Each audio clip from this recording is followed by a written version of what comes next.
Assalamualaikum warahmatullahi wabarakatuh.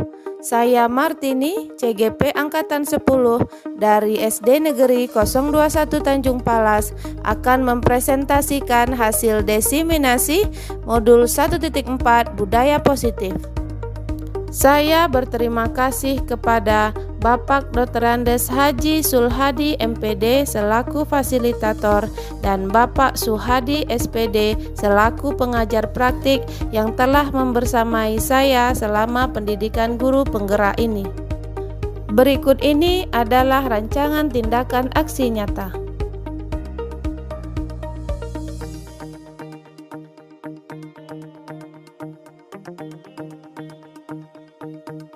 Berikut dokumentasi pembuatan keyakinan kelas dan hasil desiminasi yang telah saya lakukan. Acara selanjutnya, pemaparan materi diseminasi budaya positif oleh Ibu Martini SPD SD selaku CGP Angkatan 10. Kepada Ibu kami persilahkan. Terima kasih Bu Rika. Bismillahirrahmanirrahim. Assalamualaikum warahmatullahi wabarakatuh. Allahumma sholli ala Sayyidina Muhammad wa ala alihi Sayyidina Muhammad.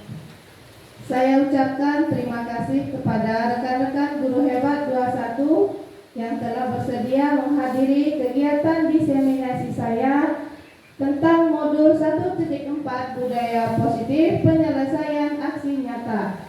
Baik, sebelum saya memulai penyampaian materi, saya mau mengajak Bapak Ibu untuk melakukan ice breaking dulu sebentar, biar tetap sehat dan tetap bahagia.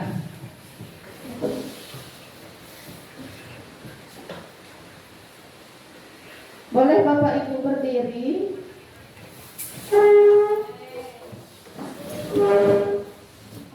Kenapa nih mau nari kita Bu? Oke. Gak bisa ada minum buat. Mana masalahnya?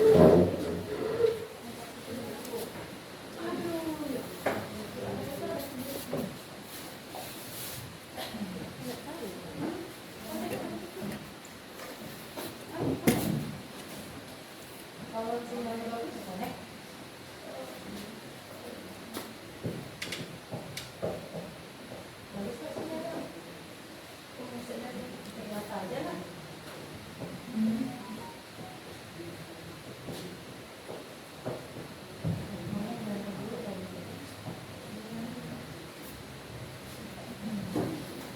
Oke, baik, kita akan melakukan ice breaking dulu ya Bapak Ibu.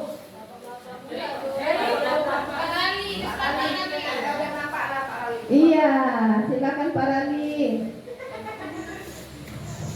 Ayo Pak Rali.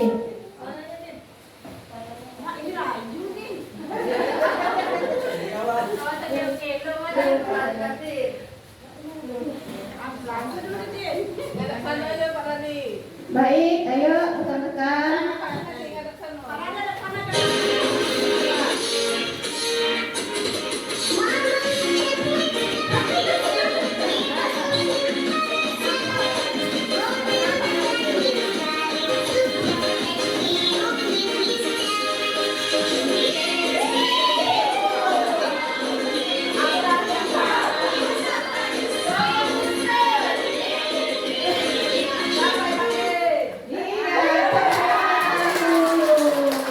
Terima kasih Pak Rali. Terima kasih Bapak Ibu. Rekan guru hebat, semoga Bapak Ibu semuanya tetap bahagia setelah melakukan ice breaking ini. Baik, topik yang akan saya bahas pada hari ini tentang modul budaya positif. Yang pertama adalah perubahan paradigma belajar. Yang kedua, disiplin positif. Yang ketiga, motivasi perilaku manusia. Yang keempat, kebutuhan dasar. Kelima, posisi kontrol restitusi. Keenam, keyakinan kelas. Dan ketujuh, segitiga restitusi. Baiklah Bapak Ibu hebat 21, saya ingin satu lagi kegiatan. Kegiatannya itu yaitu cobalah buka. Pada kegiatan ini kita akan mencoba untuk meminta rekan kita membuka genggaman tangan. Sekarang kan Bapak Ibu udah duduk berpasangan nih. Saya mohon sekali lagi untuk berdiri lagi. Berdiri lagi secara berpasangan. Iya, berdiri lagi secara berpasangan.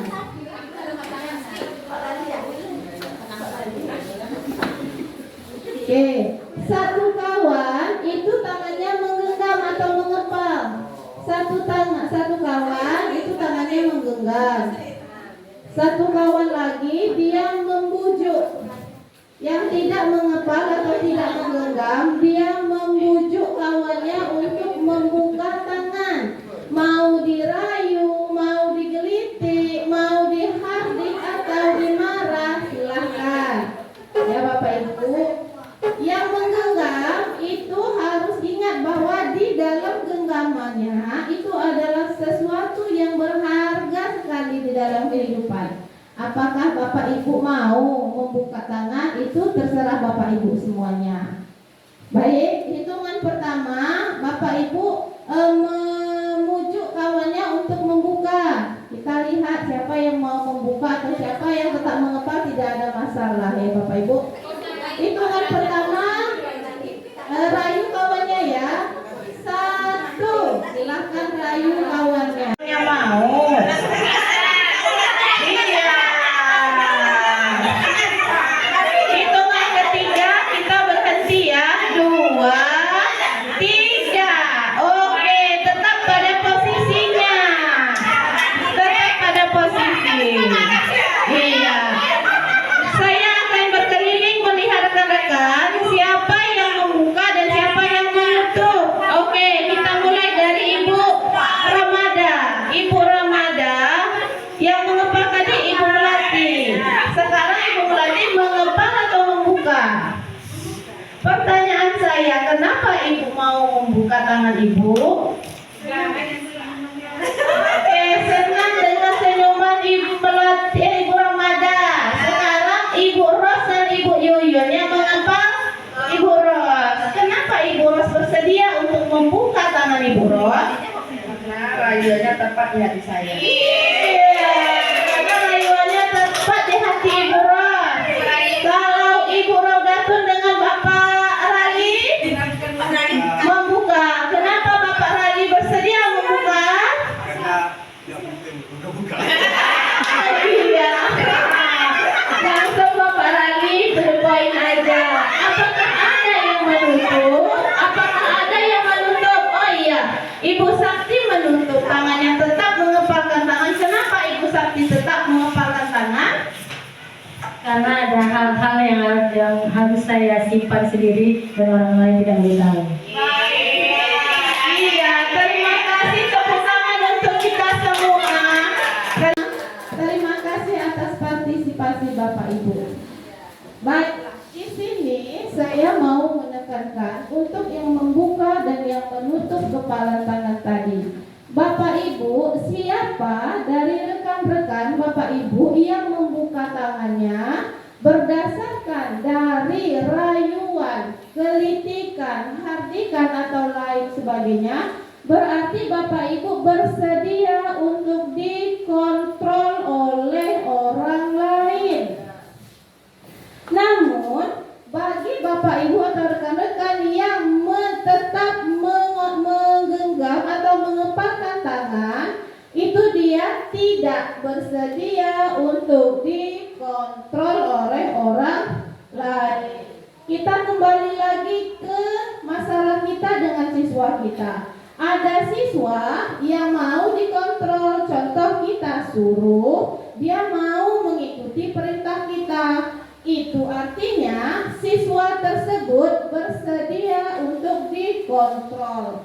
Namun ada juga siswa yang lagi emosi, kita suruh diam, dia tidak mau. Pernah Bapak Ibu jumpa yang seperti itu? Nah, berarti siswa tersebut tidak mau dikontrol oleh kita selaku guru. Itu. Baik, saya beberapa miskonsepsi tentang makna kontrol berdasarkan choice theory. Yang pertama, ilusi guru mengontrol murid. Guru mengontrol murid itu tidak ada sebenarnya. Kenapa? Karena murid sendiri yang mau untuk dikontrol. Yang kedua, ilusi bahwa semua penguatan positif efektif dan bermanfaat. Yang ketiga, ilusi bahwa kritik dan membuat orang merasa bersalah dapat menguatkan karakter. Bapak Ibu, pada ilusi ini sangat dalam sekali. Kalau kita membuat murid kita merasa bersalah, itu tidak akan menguatkan karakter. Kenapa? Karena siswa tersebut akan merasa bersalah, dirinya rendah, kemudian itu sedih hatinya. Itu sangat-sangat berdampak bagi murid kita. Terkadang ada yang malas. Lanjut. Ilusi bahwa orang dewasa memiliki hak untuk memaksa. Saya tanya kepada Bapak Ibu semuanya, apakah kita selaku orang dewasa boleh memaksa? Tidak. Kenapa tidak, Ibu Mina? Kenapa kita tidak boleh memaksa? Kan kita sudah dewasa, sudah orang dewasa. Tidak boleh memaksakan kehendak kepada seseorang. Iya, betul sekali kata Ibu Mina. Kita selaku orang dewasa tidak boleh memaksakan kehendak kita kepada orang lain. Baiklah, Bapak Ibu semuanya, jika kita ingin melakukan perubahan, yang paling utama itu adalah ubahlah paradigma atau cara berpikir kita. Baik, kita akan melanjutkan lagi ke materi berikutnya. Disiplin positif. Tadi teori kontrol itu menuntut kita untuk membuat peserta didik kita menjadi disiplin. Sekarang saya mau tanya, menurut Bapak Ibu, disiplin itu apa? Siapa yang bisa? Menurut Bapak Ibu, disiplin itu siapa? Disiplin itu apa? Baik, Ibu Raudatul. Ibu Raudatul.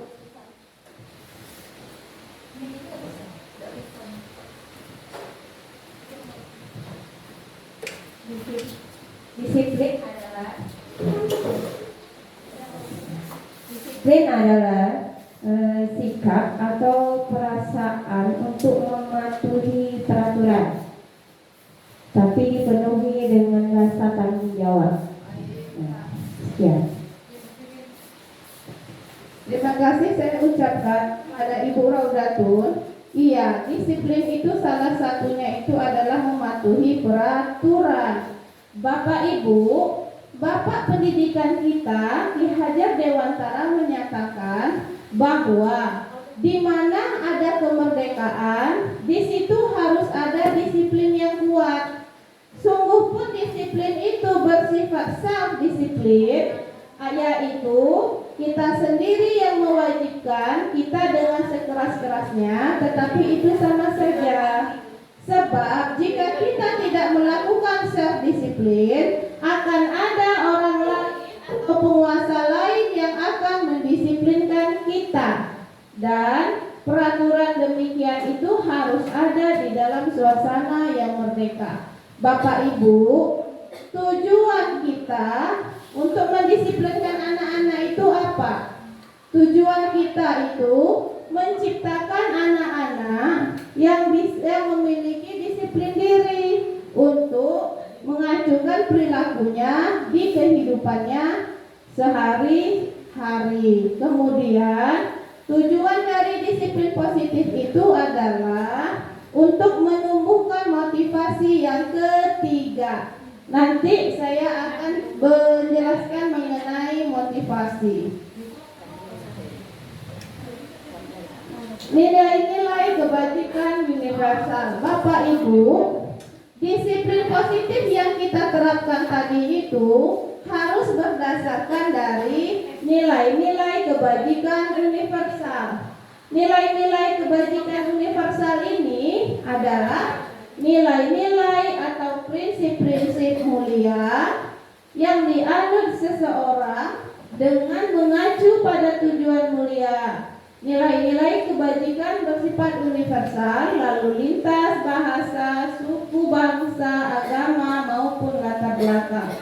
Salah satu contoh dari nilai-nilai kebajikan itu adalah profil pelajar Pancasila, yaitu beriman, bertakwa kepada Tuhan Yang Maha Esa dan berakhlak mulia, mandiri, bernalar kritis, berkebinekaan global, bergotong royong, dan kreatif. Selain itu, banyak lagi nilai-nilai kebajikan yang bisa kita tanamkan seperti disiplin, apalagi Bapak Ibu, toleransi, apalagi kerjasama, tanggung jawab, betul sekali, dan banyak lagi nilai-nilai kebajikan lainnya.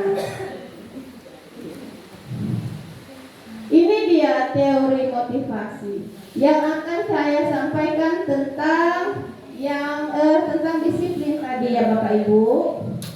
Ada 3 teori motivasi perilaku manusia. Yang pertama itu anak-anak kita melakukan disiplin itu untuk menghindari ketidaknyamanan atau hukuman.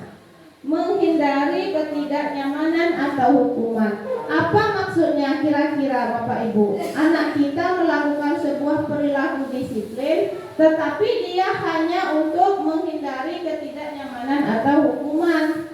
Apakah ini murid kita takut sama kita selaku guru?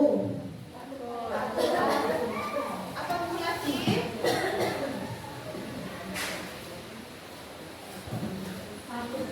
Peraturan.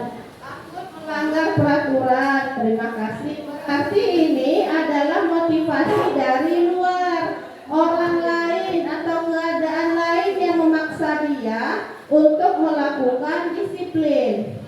Lanjut, yang kedua, murid-murid kita itu melakukan disiplin itu hanya untuk mendapatkan imbalan atau penghargaan dari orang lain. Kira-kira selama kita bekerja dari dulu sampai hari ini, apakah murid-murid kita ini seperti ini? Tidak, Bu. Alhamdulillah tidak ya. Murid kita melakukan disiplin bukan untuk mendapatkan imbalan atau penghargaan dari orang lain. Itu sudah jauh sekali bagusnya murid kita. Kedua ini merupakan motivasi eksternal, motivasi yang berasal dari luar. Lanjut, teori motivasi yang ketiga yaitu untuk menjadi orang yang mereka inginkan dan menghargai diri sendiri dengan nilai-nilai yang mereka percaya. Kalau ini motivasi yang ketiga ini, apakah motivasi dari hati? Dari diri sendiri? Dari diri sendiri, betul sekali. Ini adalah motivasi internal dan inilah tujuan utama dari penciptaan disiplin positif yang tadi, yaitu untuk menjadi orang yang mereka inginkan dan menghargai diri sendiri dengan nilai-nilai yang mereka percaya. Baik, kita lanjut ke materi berikutnya. Hukuman. Menurut Bapak Ibu, hukuman itu apa? Apa maknanya? Ada? Baiklah Ibu Melati, silakan. Tindakan yang diberikan kepada seseorang yang melanggar peraturan. Terima kasih Ibu Melati. Terima kasih saya ucapkan. Hukuman itu adalah tindakan yang kita berikan kepada siswa kita jika melanggar peraturan. Apakah, saya tanya lagi, apakah Bapak Ibu pernah memberikan hukuman kepada anak kita? Pernah. Nah, contohnya apa Bu Afra? Contoh yang pernah Ibu berikan.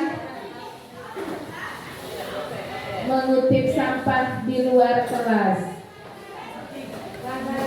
Baik, mengutip sampah di luar kelas. Itu salah satu contoh dari hukuman yang pernah diberikan Bu Afra. Apakah hukuman seperti itu bisa mendisiplinkan murid kita? Kira-kira? Tidak. Apakah murid kita akan berbuat lagi? Buat lagi dia, kita kasih lagi dia hukuman seperti itu. Baik. Lanjut lagi. Kita masuk lagi yang Oke, bagaimana kalau hukumannya dengan janji? Dengan janji, baiklah, nanti akan saya jelaskan. Kita masuk ke konsekuensi. Ada yang tahu makna dari konsekuensi? Bu Wina, silakan. Konsekuensi, Bu Apa, silakan. Apa yang terjadi setelah melakukan perbuatan atau perilaku? Sesuatu yang akan terjadi jika telah melakukan sebuah perbuatan ataupun kesepakatan. Betul sekali, betul sekali. Tepuk tangan rekan-rekan hebat kita. Konsekuensi ini terjadi berdasarkan dari kesepakatan. Oke, sekarang saya kembali lagi ke hukuman. Apakah hukuman dengan konsekuensi itu sama, Bapak Ibu? Sama atau tidak? Kalau menurut dari pemikiran Bapak Ibu? Beda ya Ibu ya? Beda. Letak bedanya bagaimana? Saya tanya lagi. Hukuman ini kalau anak berbuat salah, apakah anak tahu apa hukumannya? Tidak tahu ya? Tiba-tiba ibu gurunya, kamu gak buat PR, kutip sampah di halaman, kan seperti itu. Itu adalah hukuman, dia terjadi secara tiba-tiba. Iya. Kalau konsekuensi bagaimana?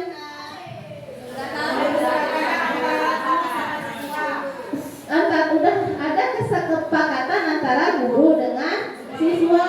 Contohnya, jika kamu sudah 3 kali tidak membuat PR, maka kamu akan diberi sanksi mengutip sampah di lapangan. Mengutip sampah yang ada di lapangan itu merupakan konsekuensi. Jadi anak-anak kita sebelum dia melakukan kesalahan, dia akan berpikir, ini udah 2 kali ya nggak buat PR, 1 kali lagi nanti aku disuruh kutip sampah. Nah, jadi jangan sampai itu terjadi. Jadi siswa kita bisa berpikir kreatif dan dia bisa menjadi bertanggung jawab terhadap kesalahannya. Dia ini konsekuensi mendidik anak kita untuk tetap menjadi anak yang disiplin. Sekarang kita lanjut lagi ke restitusi. Apakah Bapak Ibu bahasa restitusi? Pernah? Belum? Baiklah. Restitusi ini merupakan proses menciptakan peserta didik kita untuk bertanggung jawab atas kesalahannya. Itu restitusi. Berbeda dengan hukuman. Kalau hukuman secara tiba-tiba kita kasih. Kalau konsekuensi berdasarkan kesepakatan. Tapi kalau restitusi ini proses anak tersebut untuk mencari solusi dari kesalahannya. Ini mendidik siswa kita menjadi mandiri. Kemudian untuk konsekuensi dan restitusi ini mendidik anak untuk menjadi pribadi yang berdisiplin positif. Bapak Ibu lihat di sini ada tabel mengenai hukuman. Bapak Ibu, hukuman ini ternyata merupakan identitas gagal. Kita tidak boleh memberikan hukuman kepada anak murid kita. Kenapa? Karena sesuatu yang menyakitkan akan terjadi. Sebelum itu saya mau tanya, hukuman itu ada berapa menurut pendapat Bapak Ibu? Ada 1, ada 2, atau ada 3? Bentuk hukuman itu ada berapa? Ada 3. Apa saja Ibu Erika?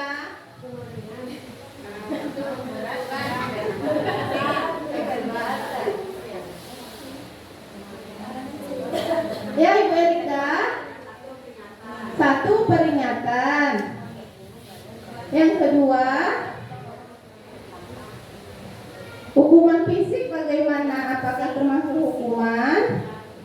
Iya, hukuman fisik. Ya. Terima kasih saya ucapkan kepada Ibu Erika ya. Berdasarkan peringatan, Bapak Ibu, kalau peringatan itu merupakan hukuman verbal. Verbal dari kata-kata. Lanjut lagi, kalau dia dengan fisik, yaitu ya, kadang yang memukul, mencubit, itu kan kita memang tidak boleh ya, itu merupakan kekerasan, tidak boleh.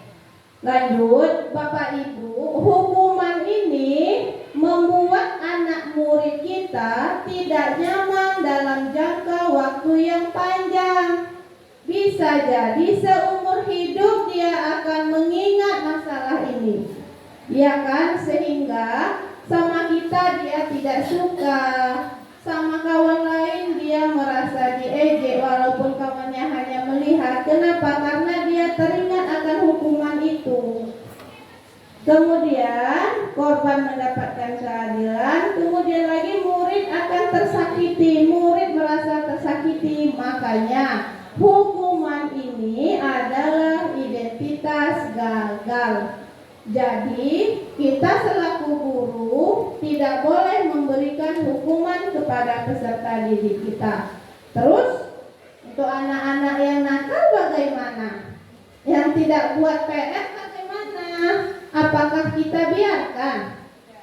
Tidak, betul kata Ibu Reni, tidak. Kita tidak boleh membiarkan anak kita yang nakal-nakal. Kita harus bentuk dia menjadi pribadi yang berdisiplin. Karena kita, guru dan orang tua, masyarakat suka dengan anak-anak yang berdisiplin. Oleh itu, hukuman kita ganti jadi konsekuensi, kita ganti jadi restitusi. Konsekuensi itu Bapak Ibu sudah mahir. Konsekuensi itu sesuatu harus terjadi. Jika kamu melanggar peraturan, kamu akan mendapatkan sanksi. Dia tahu. Oke. Ini sebenarnya secara personal bisa kita terapkan kepada murid kita. Jadi tenaga kita tidak emosian, tenaga tidak terforsir, tetapi konsekuensi dan restitusi ini tidak datang tiba-tiba atau tidak langsung anaknya berubah. Perlu masa, perlu kesabaran. Namun yakinlah Bapak Ibu, jika kita menerapkan konsekuensi dan restitusi, siswa-siswa kita akan berubah menjadi perilaku yang lebih baik lagi, atau istilahnya berdisiplin positif. Konsekuensi itu tidak nyamannya hanya jangka pendek atau saat itu saja. Lanjut, korbannya bisa diabaikan, murid, anak dibuat tidak nyaman tetap. Kenapa? Karena masih ada sanksi di dalamnya. Tetapi anak akan lebih berpikir lagi dia. Restitusi itu merupakan pilihan. Siapa yang buat? Murid yang buat pilihannya. Kita hanya mendukung, membantu mencarikan solusi. Kemudian pada restitusi ini siswa itu menguatkan untuk murid atau anak dalam jangka waktu panjang. Korban korban mendapatkan ganti, serta murid atau anak mendapatkan penguatan. Ya Bapak Ibu, ada yang mau bertanya tentang masalah hukuman, konsekuensi, dan restitusi? Dan saya rasa ini bisalah kita terapkan di kehidupan kita sehari-hari. Dihukum oleh penghargaan. Saya yakin Bapak Ibu di ruangan ini pernah memberikan penghargaan, ya kan? Ya. Kira-kira dalam bentuk apa saja Bapak Ibu memberikan penghargaan? Apakah dari ucapan? Pernah memberikan hadiah? Stiker love-love atau bintang? Nah, bahkan uang Ibu Ros pernah. Boleh Ibu Ros bercerita bagaimana kok bisa Ibu Ros memberikan penghargaan berupa uang? Berarti ini anak udah luar biasa membuatkan semuanya bangga. Silakan Ibu Ros. Sedikit saya menyampaikan pengalaman saya waktu mengajar di kelas 6. Pada waktu itu ada yang namanya tryout. Saya memberikan janji pada anak-anak mulai dari 3 bidang studi yang nilainya 90 ke atas, saya akan memberikan suatu penghargaan berupa uang Rp20.000 per mata pelajaran. Pada masa itu Ibu ya. Alhamdulillah ada beberapa orang anak yang nilainya mencapai di atas 90. Jadi janji itu adalah hutang, maka saya tepati. Anak-anak yang lain pada waktu itu termotivasi pada waktu itu ya Bu ya. Tapi setelah saya mengajar di kelas rendah ini belum pernah saya buat lagi. Demikian pengalaman saya. Terima kasih saya ucapkan kepada Ibu Ros telah berbagi pengalaman. Ibu Ros sudah pernah memberikan penghargaan ya yang luar biasa kepada anaknya dengan maksud untuk memotivasi anak-anak tersebut untuk mendapatkan nilai yang tinggi. Sebenarnya penghargaan itu banyak efeknya. Penghargaan itu banyak efeknya. Salah satu itu adalah penghargaan berpengaruh jangka pendek dan jangka panjang. Untuk jangka pendek itu anak-anak dia berpikir kalau tidak ada penghargaan itu dia tidak mau seperti itu. Kita sadari bahwa karakter peserta didik kita bermacam-macam ya kan? Oleh sebab itu penghargaan itu berpengaruh sekali baik jangka pendek ataupun jangka panjang.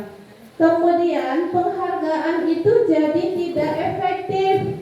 Kalau tidak ada penghargaan, anak tidak mau melakukan. Itu yang sangat bahaya sekali. Kalau ada anak-anak yang berdasarkan dari penghargaan itu bisa memunculkan motivasi dari dalam diri, alhamdulillah. Seperti yang Ibu Ros sampaikan tadi, muncul motivasi dari dalam diri anak untuk belajar lebih ekstra lagi biar dia dapat penghargaan dari Ibu Ros. Seperti itu. Tapi bagaimana dengan anak-anak yang lain? Daya tangkap anak-anak kan beda. Disinilah pengaruhnya, yaitu penghargaan merusak hubungan. Terkadang kita tidak tahu karakter anak kita bagaimana. Dia senang, hari itu dia senang, tapi di hatinya kita tidak tahu, ya kan? Ada juga, dia dapat mentang-mentang dapat duit, seperti itu. Mentang-mentang dikasih ini sama ibu, terkadang di luar anak-anak itu seperti itu ya. Sementara harapan kita anak bisa termotivasi dari penghargaan tersebut. Lanjut, penghargaan itu mengurangi ketepatan, penghargaan menurunkan kualitas, serta penghargaan itu mematikan kreativitas, penghargaan juga menghukum. Kemudian yang baiknya yang mana? Yang baiknya harapan kita adalah motivasi dari dalam diri anak tersebut. Jika anak tersebut telah mendapat penghargaan, harapan kita bisa muncul motivasi dalam diri murid tersebut secara sendiri tanpa ada pengaruh dari luar. Restitusi, ini dia restitusi. Restitusi itu merupakan proses. Restitusi ini merupakan sebuah pendekatan untuk menciptakan disiplin positif. Kemudian, ciri-ciri dari restitusi yang membedakan dengan program disiplin yang lain yaitu restitusi bukan untuk menebus kesalahan, namun untuk belajar dari kesalahan. Kedua, restitusi ini memperbaiki hubungan. Yang ketiga, restitusi adalah tawaran, bukan paksaan. Kenapa? Karena di sini guru bersama siswa berbuat sesuatu, kemudian guru juga meminta siswa untuk bertanggung jawab atas kesalahannya, kemudian siswa itu berpikir kreatif untuk mencari solusi dari kesalahannya. Kemudian restitusi menuntut untuk melihat ke dalam diri peserta didik kita. Restitusi ini sangat banyak manfaatnya ya Bapak Ibu, dan saya rasa restitusi ini bisa kita terapkan di kelas kita. Baru iya.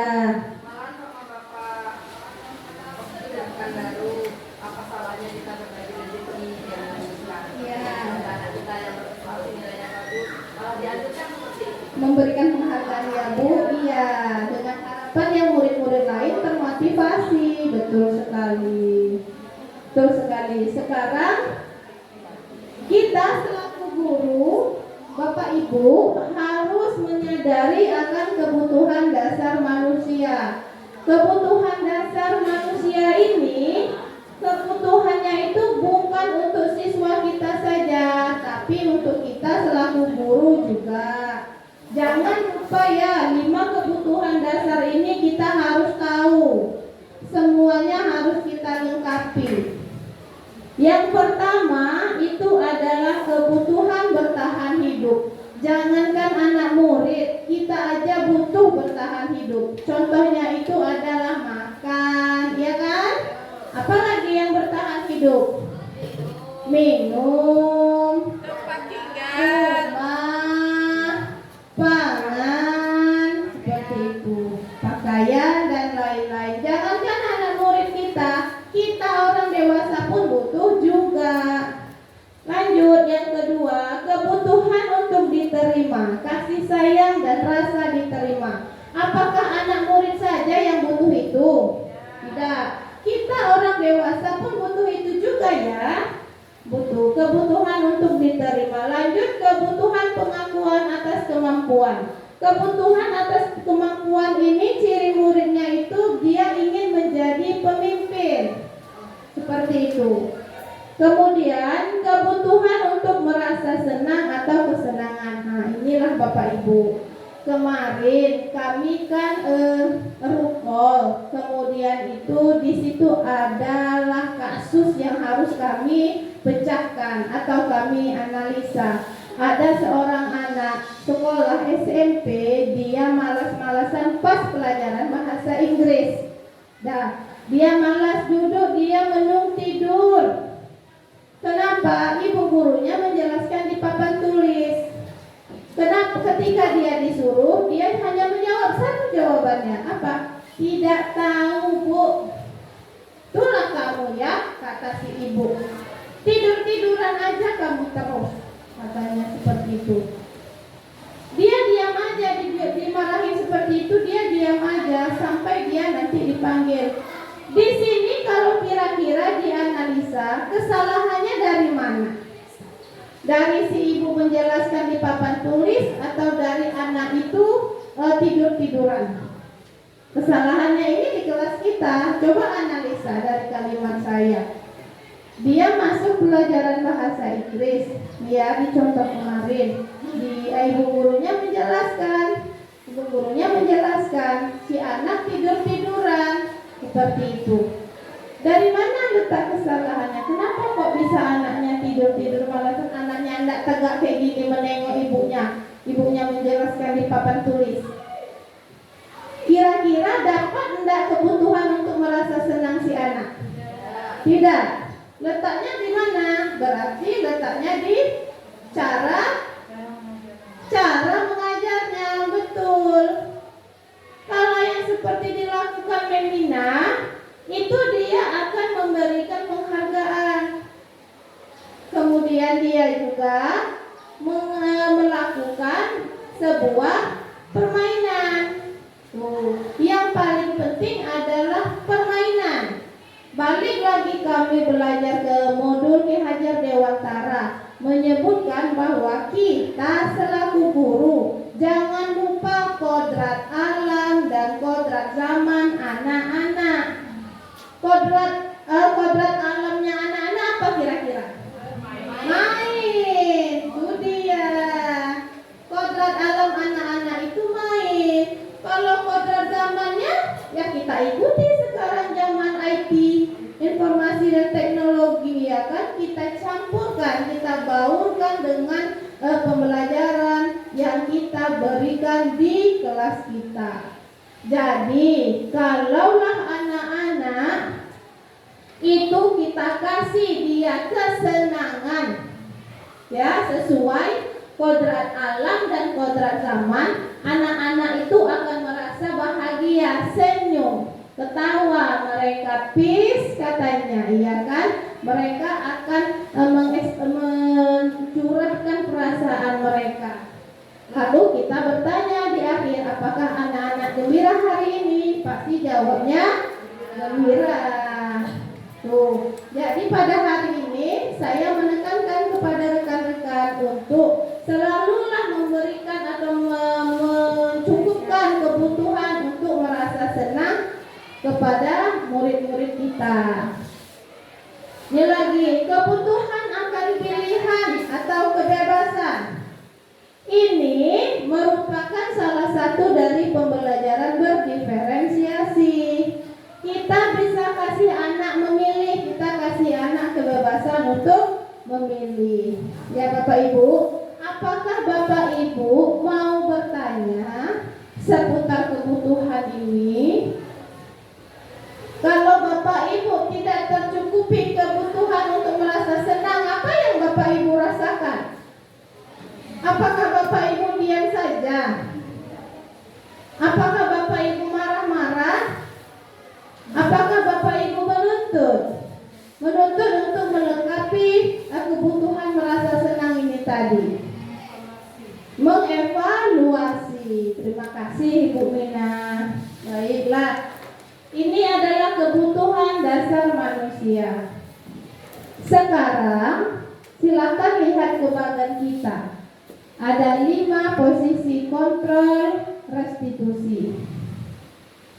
Yang pertama, penghukum. Yang kedua, pembuat merasa bersalah. Yang ketiga, ada teman. Keempat, pemantau. Kelima, manajer. Makin lama tangganya makin naik. Artinya, makin lama dekat posisi 5 kontrol restitusi ini, yang paling baik adalah yang paling atas.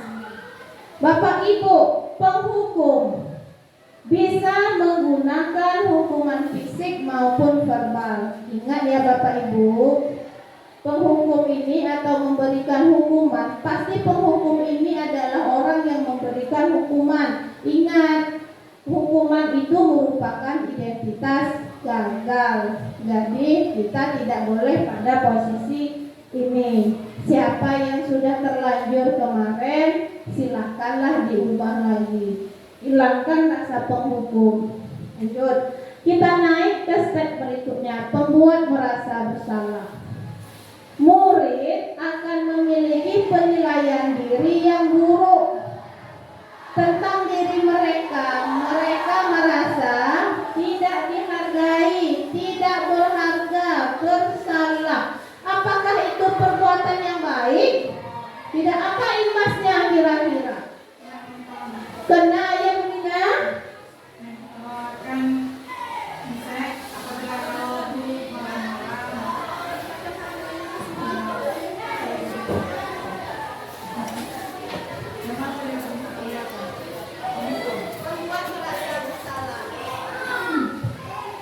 Nah, pembuat merasa bersalah ini kan murid akan memiliki penilaian buruk.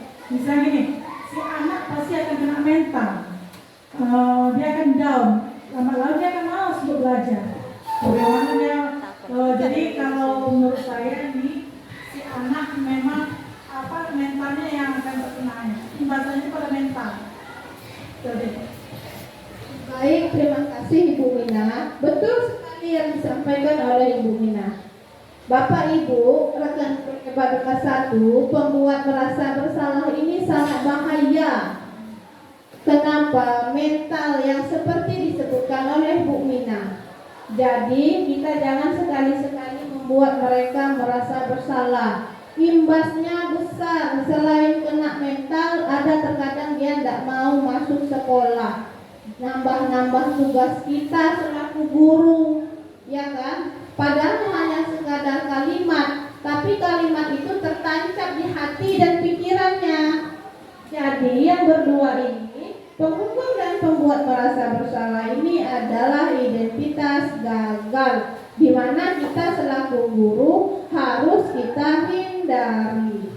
Nah, bagaimana dengan posisi teman? Nah, posisi teman ini ada baik, ada buruk. Kenapa? Murid itu manusia pengingat.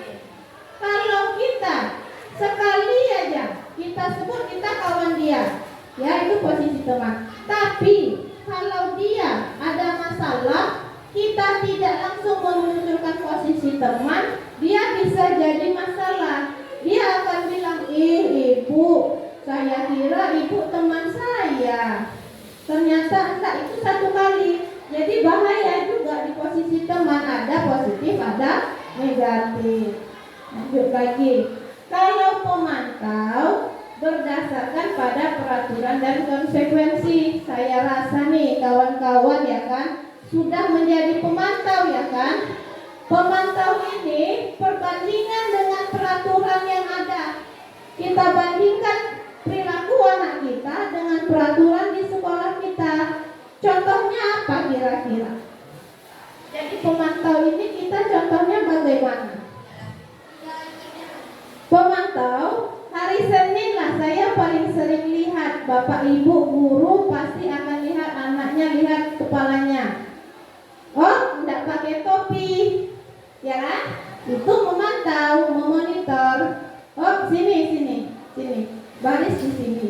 Nah, itu bapak ibu sudah mengambil posisi di pemantau.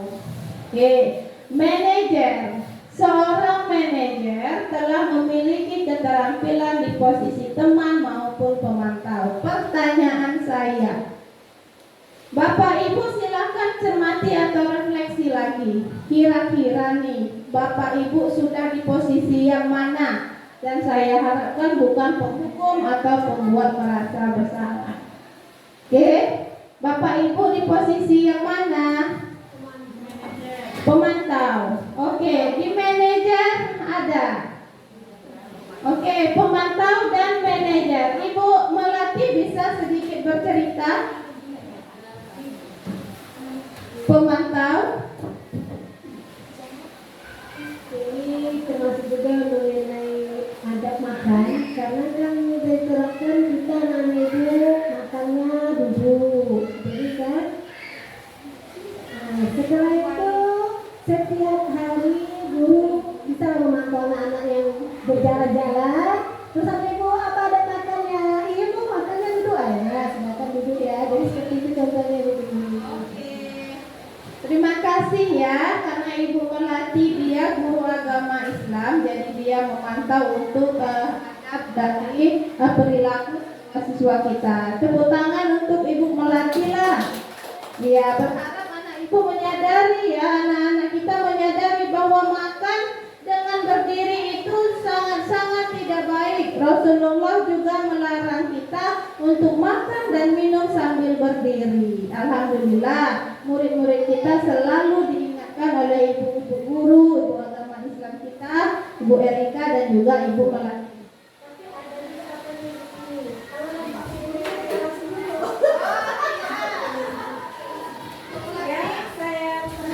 Ya, anak-anak itu ketika dia belanja dari depan sekolah kan, dia bawa makanan atau dia makan sambil jalan. Terus ketika nampak ibu gurunya, saya yang selalu makan, ibu ada jadi cuma duduk aja gitu. Jadi dia kan jadi macam-mana duduk ini. Dia kayaknya makan itu melihat kalau gurunya nampak. Kalau tak nampak gurunya, dia masih belum berubah. Maka saya, kamu tahu kan ada makan, dia makan iya betul. Tapi lupa dia. Baiklah, terima kasih ya Ibu Melati. Ini lagi ya. Anak kita kalau nampak ibu gurunya aja dia langsung duduk. Kalau tak ada ibu guru dia berdiri lagi. Besok diulangnya lagi. Seperti itu. Disinilah letak peran kita memunculkan motivasi intrinsik tadi. Tapi janganlah harapan kita itu langsung berubah anak. Itu sangat tidak mungkin. Dia memiliki waktu yang sangat lama, durasi yang panjang. Makanya kita tidak boleh bosan-bosan untuk mengingatkan. Walaupun ada, tapi saya rasa tidak semua anak kita ya. Ada sebagian yang sudah berubah, tetapi tidak terpantau oleh kita. Yang kita hanya melihat baru anak-anak yang sudah diingatkan namun belum berubah. Tetap semangat ya Bu Melati ya. Oke, baiklah. Yang manajer, cerita sedikit boleh Ibu Mina, cerita mengenai posisi manajer Ibu Mina, jadi teman dan jadi pemantau. Silakan Ibu Mina. Sinilah Bu Mina. Posisi teman dan posisi pemantau. Posisi manajer ini, kita sebagai guru itu kan sudah seperti manajer. Kenapa saya bilang manajer? Karena kita sudah complicated. Nah, misalnya ini pada pelajaran kita memberikan soal kepada si anak, ya, kita memantau kan? Ternyata si anak tadi ada kesulitan. Dia ada saya nggak mengerti ini. Disitulah kita menjadi kawan si anak. Oh ya, yang mana tadi apa yang nggak diketahui? Tadi dengar nggak yang melangkah, misalnya seperti itu kan? Oh iya masih kurang jelas kan? Di situ aspek kita sebagai teman. Kalau kita pemantau, kata Bu tadi, misalnya dalam bidang berdoa ya, berdoa si anak. Kalau pada saya manajer itu adalah dia sudah complicated, sudah lengkap di situ sebagai pemantau iya, sebagai teman kepada anak iya. Jadi kalau saya sendiri itu sebagai guru, sebagai manajer. Terima kasih Bu ini. Ya, pengalaman Ibu Mina ini ya, dalam sekali dia menghadapi anak, di situ muncullah jiwa teman dan jiwa pemantaunya Bu Mina. Betul sekali. Terima kasih atas berbagi pengalamannya rekan-rekan. Betul ya, manajer ini adalah level paling tinggi dan kita harus memulaikan diri untuk seperti ini agar tenaga kita tidak terkuras dengan banyak. Kemudian posisi ini juga melatih kita untuk menjadi sabar. Oleh itu saya pada kesempatan ini mengajak rekan-rekan masuklah ke guru penggerak, daftarlah ke guru penggerak jika buka lagi, karena banyak sekali ilmunya. Kemudian mengajarkan kita juga untuk lebih bersabar. Baiklah Bapak Ibu, rekan-rekan hebat, ini dia keyakinan kelas. Semua posisi kontrol yang tadi kita berbagi pengalaman, poinnya di sini, di keyakinan kelas. Yang namanya keyakinan, mana Bapak pilih? Keyakinan atau peraturan? Keyakinan, iya Bu Mardiati. Iya, boleh Ibu cerita sedikit Bu Mardiati. Keyakinan itu menurut Ibu Mardiati.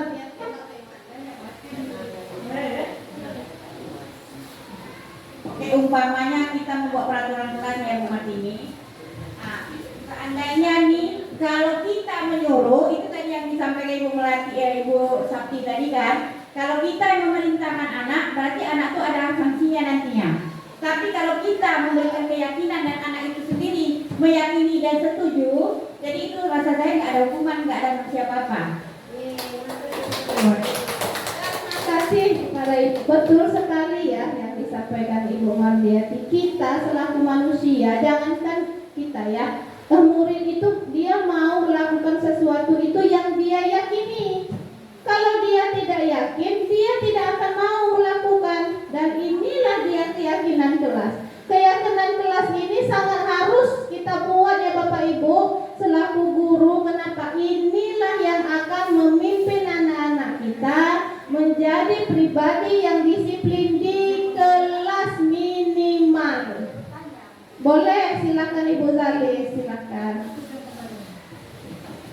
Terima kasih atas waktu yang sudah Ibu Martini berikan. Saya mau bertanya, kan di kelas saya sudah membuat keyakinan kelas. Masing-masing anak berkelompok dibuat pendapatnya semua tentang apa yang mau peraturan di kelas yang akan dilaksanakan mereka. Tetapi kenapa anak tersebut masih melanggar? Saya mau bertukar pendapat dengan Bu Martini. Bagaimana yang harus saya lakukan sebagai guru agar keyakinan kelas tersebut dapat dilaksanakan dengan baik, dengan disiplin oleh murid tersebut.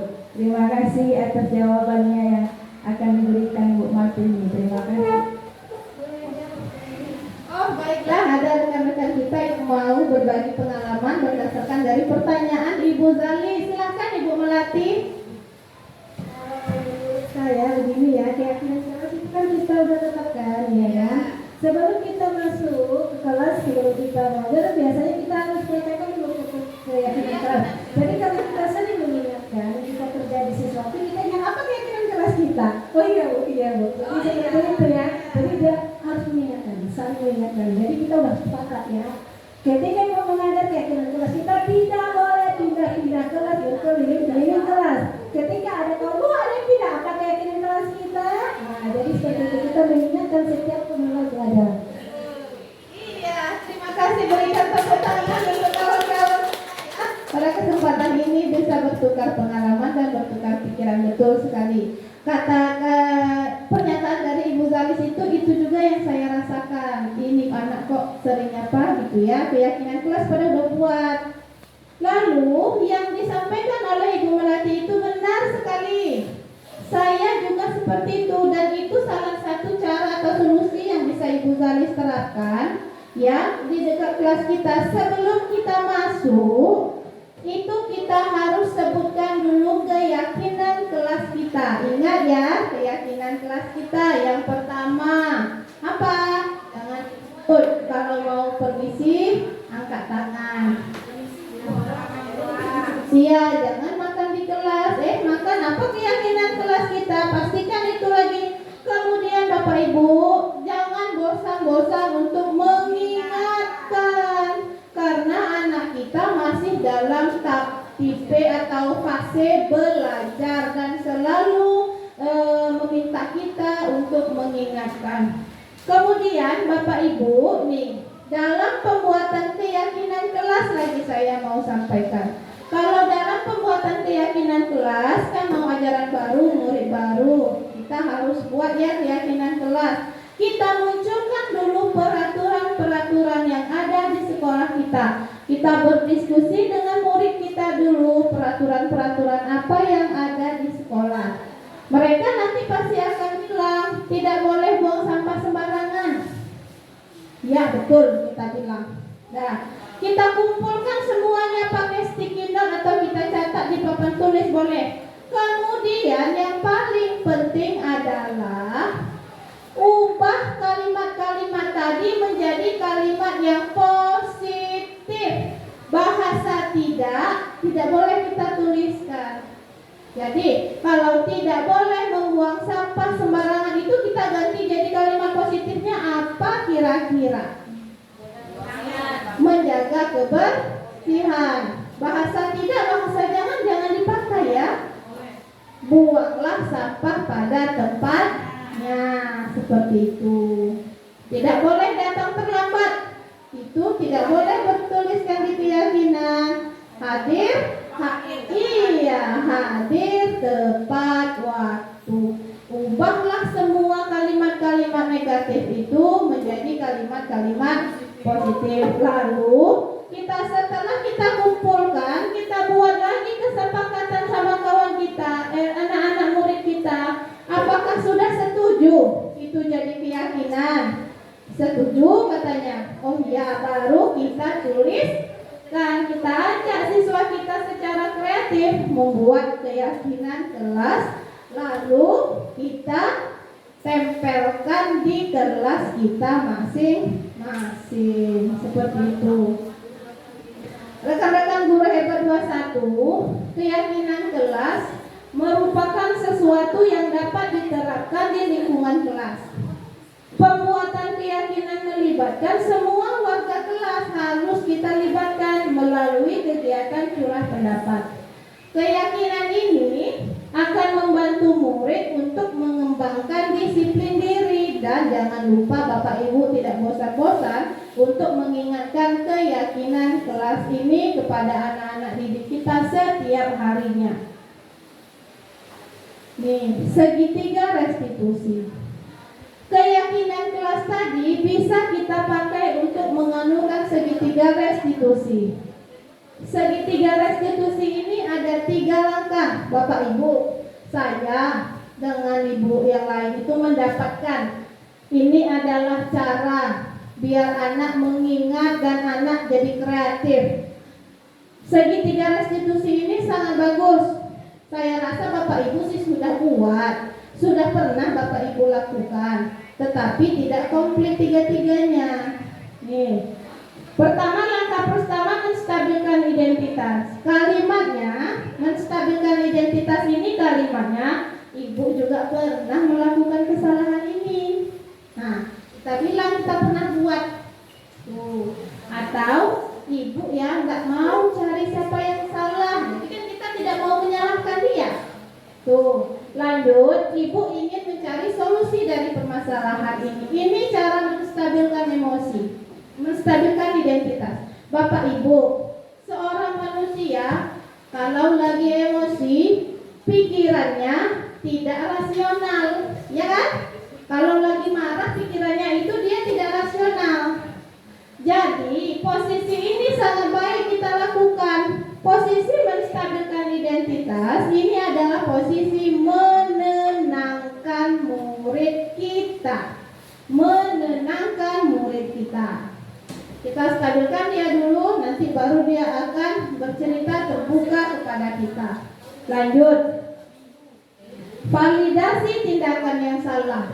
Validasi tindakan yang salah itu kalimatnya, kamu pasti punya alasan kan berbuat seperti itu.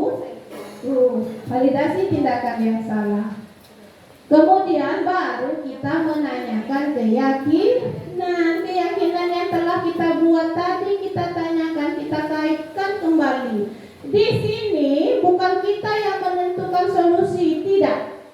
Di sini kita hanya membimbing anak kita. Kira-kira nih dari kesalahan kamu, apa yang harus kamu lakukan? Tuh pertanyaannya. Tuh, tanya dulu, keyakinan apa yang sudah kamu langgar? Gak disiplin, Bu. Bagus, tahu ya. Keyakinan yang kita buat tadi. Sekarang kira-kira nih nak, keyakinan apa yang harus kamu lakukan untuk memperbaiki ini? Dipikirnya, oh iya ya Bu. Nah, dia akan berpikir untuk anak kelas tinggi ya. Anak kelas rendah bisa kita dekati lagi. Tuh, sekarang saya tanya, Bapak Ibu, dari ketiga ini, yang mana yang Bapak Ibu pernah laksanakan? Apakah Bapak Ibu pernah menstabilkan identitas? Apakah Bapak Ibu pernah validasi tindakan yang salah? Validasi tindakan yang salah ini nanya kesalahan dia itu apa gitu. Apakah Bapak Ibu pernah menanyakan keyakinan?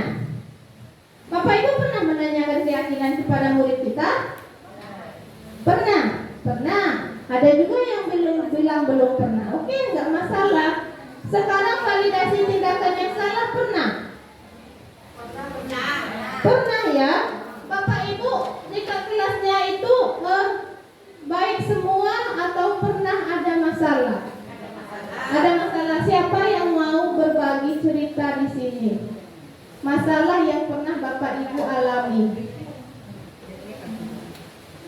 Pernah nggak? Bapak Ibu pernah mengalami sebuah masalah, kemudian Bapak Ibu tanyakan dia, kenapa kamu seperti itu? Nah, nampak anak kita berkelahi, kita panggil dua-duanya, kita tanya dia satu-satu, tanya ini ya. Jadi kita tanyalah yang pertama, kenapa kamu lakukan itu? Kenapa kamu lakukan itu? Iya kan? Itu adalah validasi tindakan yang salah. Tapi Bapak Ibu hanya sampai di situ saja. Solusinya dari kita biasanya. Besok jangan buat lagi ya. Dah, salaman sama anak kita, salaman. Seharusnya untuk kedepannya kita naikkan lagi selevelnya lagi menjadi menanyakan keyakinan. Tanyakan keyakinan, tanyakan solusi dari dia bagaimana. Kalau tak dapat begini, bantu sikit-sikit, kasih kata kunci. Yakin ya? Tekankan sama dia, kasih lagi dia keyakinan itu. Insya Allah anak-anak kita akan berubah. Dengan catatan, untuk segitiga restitusi ini tidak hanya sekali. Kita akan berterusan jumpa dengan masalah, walaupun masalahnya yang lain lagi. Bapak Ibu, saya akan memperlihatkan salah satu cara melaksanakan langkah-langkah segitiga restitusi.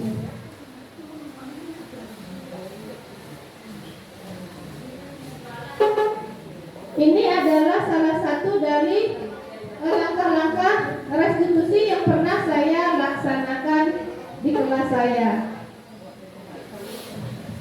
Nih, kita bicara secara personal. Aida, tadi Ibu dapat laporan dari guru kelas 4 bahwa Aida memukul Dani ke tempat di dadanya. Ya Bu, tadi lepas mau masuk kelas Dani mengejar minyak saya Bu. Oh begitu. Lalu apa yang Aida lakukan terhadap Dani? Saya kejar dia Bu, lalu saya dorong. Saya tidak tahu kalau di dadanya ada luka Bu. Baiklah, Aida, di sini Ibu bukan mencari siapa yang salah ya Nak. Ibu di sini untuk menyelesaikan permasalahan ini sama-sama. Aida melakukan itu pasti ada alasannya kan? Ya Bu, saya marah Ibu soal ini. Ibu sangat menghargai cara Aida mempertahankan diri. Sekarang, mari kita pikirkan, apakah perbuatan Aida sudah sesuai dengan keyakinan kelas kita? Kalau tidak, menurut Aida, apa keyakinan yang telah Aida langgar? Ini menanyakan keyakinan yang telah Apakah saling dilanggar. menghargai dan menyayangi antar teman itu penting? Kalau menurut Aida penting, keyakinan apa yang harus Aida lakukan? Apa yang Aida harus lakukan? Ini solusi yang dia cari sendiri. Jika Dani mengejar minyak saya Nah sekali, Nah, itu dia cari solusi. Aida tidak berteman dengan Dani ya Nak. Boleh Aida masuk kelas. Ya, ini tanggapan dari siswa kita.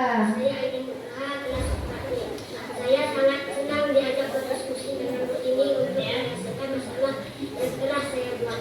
Saya menyadari bahwa menahan marah itu sangat penting agar tidak terjadinya perkelahian dengan teman. Baik, itu adalah contoh dari segitiga restitusi, langkah-langkah segitiga restitusi yang bisa kita terapkan di kelas kita. Apakah ada Bapak Ibu yang mau bertanya seputar segitiga restitusi ini? Lanjut, baiklah kita bimbingan konseling ya. Di BK itu kalau Tuan SD tidak ada ya Bu Melati, cuman pendekatan personal saya rasa sama. Iya, cuman langkah-langkah BK itu kan kita kurang tahu ya. Sekarang bisa kita terapkan untuk langkah-langkah BK kita hampir mirip, karena di situ dia menekankan akan kesalahan kemudian menasehati. Tapi kalau di layanan BK, apakah anak mencari solusi dia sendiri? Ya, nggak tahu kita ya kan.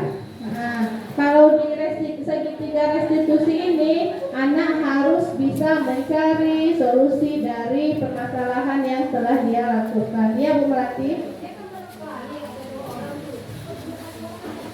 Iya, karena yang satu lagi itu yang menangis. Sekarang yang membuat menangis seolah-olah yang menangis itu korban. Iya, korbannya nanti akan kita tanyakan lagi seperti itu. Iya, terkadang kita kan tidak bisa menyalahkan yang satu, padahal yang satu membela diri. Yang korban ini yang cari pasal duluan. Kita bisa menerapkan segitiga restitusi ini.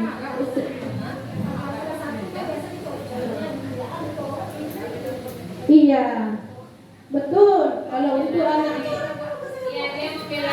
dia membela diri, betul.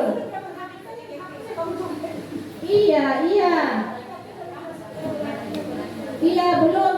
Sebenarnya kita udah buat validasi tindakan yang salah ya kan. Kemudian terkadang ada kita udah menstabilkan anak itu, sudah sabar gitu ya. Iya, keyakinan kelasnya belum kita terapkan. Tetapi keyakinan kelas ini, keyakinan restitusi ini kita harus bersabar intinya dalam menerapkan segala sesuatunya. Baiklah, apakah Bapak Ibu ada yang mau bertanya? Diskusi kita tadi sudah, berbagi pengalaman kita juga tadi sudah. Apakah Bapak Ibu ada lagi yang mau bertanya? Baik, kalau tidak ada, saya cukupkan sekian diseminasi saya. Terima kasih atas kerjasama Bapak Ibu semuanya. Saya tutup. Assalamualaikum warahmatullahi wabarakatuh.